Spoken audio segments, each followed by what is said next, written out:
कहते हैं समझदार आदमी दूसरों की गलती से सीख लेता है, तो दूसरों की गलती से थोड़ा सीखने की कोशिश करते हैं। हर्ष शिकारा, मणक माजरा और भी बहुत से आजाद उम्मीदवार हरियाणा से अब के इलेक्शन में आए और सबके सब लगभग हार गए, कोई नहीं जीता।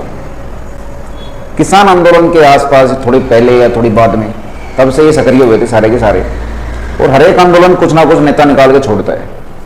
कुछ पार्टियों के साथ मिल जाते हैं, कुछ अपना अकेले। तो इनके साथ भी ऐसा ही हुआ, मणक माजरा और हर्ष शिकारा। मूल रूप से इनकी बात करूंगा क्योंकि आजकल सोशल मीडिया पे यही छाए हुए हैं। इनके जो इलेक्शन के बाद इन्होंने अपनी बेबाक राय रखी जो इनके साथ हुआ। तो पहले हर्ष शिकारा पे बात करते हैं। हर्ष शिकारा ने कहा कि मैंने लगभग 1100 बात भर लिए, 1100 शादियां कर ली। तो हम थोड़ा राउंड फिगर लेके चलते हैं 1000 का।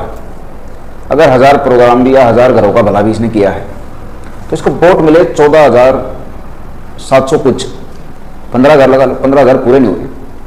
मतलब कि ये जाके वहाँ लाखों रुपए दे के आता है, बात में, पीढ़ी में, ब्याह में, कन्यादान में, और वहाँ से इसको 15 वोट भी नहीं मिली। मतलब कि साथ में जाते हैं 50-100 आदमी, कुछ इनके साथ वापस भी आते हैं, खर्चा होता है, कई 100 किलोमीटर जाते हैं, तो कई गाड़ी जोड़ के ले जाए हैं, लत्ते लेके जा हैं, लुगड़ी लेके जा हैं, मिठाई लेके जा हैं, पैसे लेकर, कन्यादान लेकर, बहुत सा सिस्टम हो जाए है, दहेज का पूरा सामान, टम्पू भर का सामान दे दिया। लेकिन उससे सिर्फ 15 आदमी की एवरेज, वो भी नहीं जोड़ पाया ये। सिर्फ 15,000 के आसपास वोट मिले इसको, आसपास, ऊपर नहीं नीचे। और जो बीजेपी का कैंडिडेट था वहां से, उसको 60,000 के आसपास वोट मिली, जबकि वो बहुत से गांव में गया ही नहीं। फिर हर्ष शिकारा ने बताया कि भाई 30-35 गांव में तो अगला वोट मांगने गया ही नहीं बीजेपी वाला। क्यों नहीं गया? क्योंकि उसको पता था कि वोट मेरी कहां से और कैसे मिलेंगी। साफ तौर पर उन्होंने आरोप लगाया कि भाई वोट बिकती हैं, पैसे दो। अगर मैं वो पैसा यहां पे लगा देता तो आज मैं इलेक्शन जीत जाता। तो जनता ने क्या दिया हर्ष शिकारा को?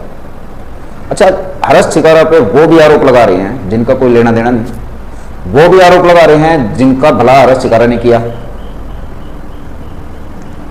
देखिए, दान कहीं से आता है और दान हर्ष शिकारा के पास आता है, और 100 का 100% तो उसमें रख नहीं रहा। कुछ हिस्सा, चलो मान लीजिए ज्यादा रख लेता अपना खर्चा चलाने के लिए, या अपनी वीआईपी जिंदगी जीने के लिए, या अपनी मनोकामना पूरी करने के लिए, लेकिन कुछ हिस्सा 10%, 5%, 2%, 1% वो तो कम से कम देता है ना। लेकिन कोई शानगुण नहीं, पब्लिक ने उसको ऐसी पलटी मारी कि अब हर्ष शिकारा बहुत ध्यान से अब उसके पास बेईमान होने के सिवा कोई चारा नहीं है। अगर अगले इलेक्शन में हर्ष शिकारा आ गया तो सोच समझ के आएगा, सारी चालबाजी, ईमानदारी को एक सिरे से नकार देगा। यहीं पे ईमानदारी खत्म होती है। जब पब्लिक रिफंड नहीं देती ना अगले को सही तरह से, तो यहीं पे ईमानदारी खत्म होती है। हर्ष शिकारा वो मध्य में खड़े हैं, इससे पहले भी ये वारदातें हुए हैं और आगे भी होती रहेंगी, क्योंकि जनता का कोई भी ठिकाना नहीं होता। जनता किस बल पलट जाए कुछ नहीं पता रहता। कुछ नस हैं जो राजनेताओं ने पकड़ रखी है जनता की, तो इसके हिसाब से वे चोड़ करके कहते हैं कि भाई हम तो इलेक्शन जीत जाएंगे, तुम अपनी एस्टेसी कराओ। हमको पता है पब्लिक की कैसे फिरकी लेनी है। अब आते हैं मणक माजरा पे। मणक माजरा ने भी काफी लाखों रुपए खर्च किए, सोशल मीडिया पे छाया रहा, उसके फॉलोअर बन गए। उसको होगा कि यार मेरे वीडियो को जब लाखों लोग देखते हैं तो कुछ हजार तो वोट आएंगे मेरे पास, बस यहीं पे गणित खराब हो गया, यहीं पे गणित खराब हो गया। सोशल मीडिया पे कुछ और है, पब्लिक में कुछ और है, होता कुछ और है, दिखाया कुछ और जाता है। वो आखिर में जो गणित होता है वो तो जो खाद हो ना, जो ये दिख रहे बुढ़े बुढ़े नेता तो बिल्कुल मरने को मर जाएंगे लेकिन कुर्सी नहीं छोड़ेंगे। इनको पता है कि राजनीति में क्या होना, पब्लिक की नस कहां से दबानी है। तो मणक माजरा, उसकी आई 254 वोट एमएलए के इलेक्शन में, 254 वोट आई। ये भी नेता, किसान यूनियन फलाना धकड़ा, बहुत जोशीला नेता, लेकिन इसने भी शायद अब राजनीति छोड़ देनी चाहिए। शायद छोड़ देगा क्योंकि खर्चा काफी हो गया, किसान है, इसने तो कोई चंदा भी नहीं लिया बेचारे ने। तो ये एक उदाहरण है। अब इससे मैं भूतकाल में जाता हूं। सोचिए, भगत सिंह, महात्मा गांधी और भी बहुत से हैं, किसी को क्या पब्लिक ने छोड़ा? जी नहीं। महात्मा गांधी को मैं इस चीज का थोड़ा सा विवाद मान लेता हूं कि आप कहोगे नहीं यार महात्मा गांधी ने तो देश का बंटवारा करवा दिया, लेकिन वो मूर्ख आदमी कहेंगे जिनको महात्मा गांधी के बारे में कुछ नहीं पता। जो आवाज तुम आज नहीं उठाते, तुम्हारे कालजे में अटक जाती है जो आवाज, वो महात्मा गांधी ने उस टाइम उठाई थी और साउथ अफ्रीका में जाकर उठाई थी। उस टाइम पे सजा क्या होती थी आपको कुछ पता भी नहीं है। नए नए बच्चे कह देते हैं कि महात्मा गांधी ने देश का सत्यानाश करवाया। आप वो काम आज भी नहीं कर सकते। कभी किताबें पढ़ो, व्हाट्सएप छोड़ो, किताबें पढ़ो, तब पता चलेगा कि सच्चाई के करीब कैसे जाया जाता है। तो भाई जो समाज सेवी हैं उनके लिए है ये आज का मुद्दा कि समाज सेवा करो जरूर, लेकिन 1%, कम से कम 1% अपने लिए भी स्वार्थी बनो, अपनी फैमिली के लिए भी स्वार्थी बनो। इस दुनिया का कोई ऐसा भरोसा नहीं है कि आपका साथ दे ही देगी। क्या पता किस तरीके से दुनिया साथ देना चाहती है और आप किस तरीके से मांगना चाहते हो। अगर ये गलती आपके परिवार को सहेजेगी तो बहुत मुश्किल हो जाएगी, आपके परिवार की पूरी लाइफ खराब हो जाएगी। जनता में से कोई उठ के नहीं आएगा कि भाई मैं आपकी जो भी भरपाई हो पूरी करूंगा। तो थोड़ा सा समझें, दूसरों की गलतियों से सीख जरूर लें। हर्ष चिकारा पे वापस आते हैं। हर्ष चिकारा ने 2-4 बात और बताई जो कि आपसे शेयर करनी बहुत जरूरी है। हर्ष चिकारा ने कहा कि भाई जो SC/ST है, बोले मैंने कम से कम 1000 बात भरे तो उसमें से 90% बात SC/ST के या पिछड़े हुए गए या गरीबों के थे, लेकिन उसको गरीबों की वोट भी नहीं मिली। गरीब आदमी चाहे कितना हो, चाहे टोटे में सड़ता हो, लेकिन राजनीति दिमाग से नहीं चली।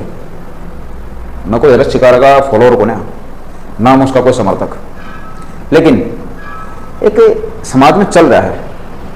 हर्ष चिकारा को कौन नकार सकता है? भाई है समाज में, अच्छा है बुरा है, किसी के लिए कुछ है किसी के लिए कुछ है, लेकिन है तो सही, हाजिरी है उसकी। और क्या समाज को बोल जाएंगे कि जिस समाज के लिए वो कुछ कर रहा है उस समाज ने क्या किया।